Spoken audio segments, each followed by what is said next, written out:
Okay, so I made homemade cough syrup today.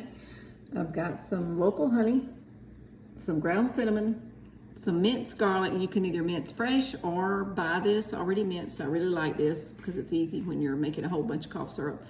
Get you some really good bourbon. This is gonna be the best ingredient ever. Fresh squeezed lemon, cayenne pepper, and some ginger. So here's what it looks like afterwards.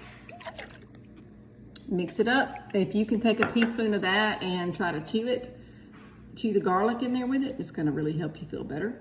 And anyway, there are just a few simple ingredients that are involved in making homemade cough syrup that really works and gets you well.